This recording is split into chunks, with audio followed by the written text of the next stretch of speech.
नमस्कार सांगमाने आज बापा घरे द्वितीय दिन सकाळ आरंभ होता माँ हाथ तैयारी बेलपणा आ बापा मार्केट आनी देते दहीबरा आगु भिडियो कही एक समस्त जना सब ओडिया पसंद दहीबरा आ दही पखाल दिन बेले पुणी हेबाकुला दही पखाल माड़ तेणु मार निर्देश में बन सोरिष दिया गोटा कलरा भजा आ पखाल सह ढेर सारा आइटम छुई आलू बेसर पोई तरकारी साग गोटा कलरा भजा बापांकर स्पेशल बैगण पोड़ा झोल भेंडी झोल पिठौ दिया पणस भजा फुल बड़ी भजा सुआदिया खाइबा खाई समस्त इंडिविजुअल एक्सप्रेशन देखि पारुथिबे।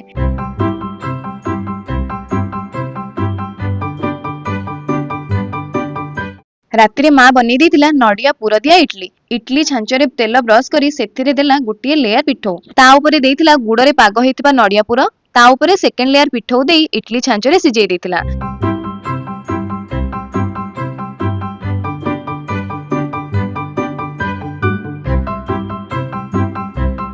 पूर दिया इडली सह हेतिला काबुली सोला तरकारी आउ मांडिया खीरी प्रथमे जोई पुओ को आ तापरे मते बाड़ी देतिला पूर दिया इडली देखिबा को जेते सुंदर दिसुतिला टेस्ट मध्ये सेमति थिला माँ हाथ तैयारी जिंस जेते खोजिले भी मिलिबनी कोन भूल कहली कि आज्ञा सांग माने कमेंट रे जणेबे वीडियोटी केमते लागिला भलो लागिथिले सब्सक्राइब करिया को भूलिबेनी रहिली नमस्कार।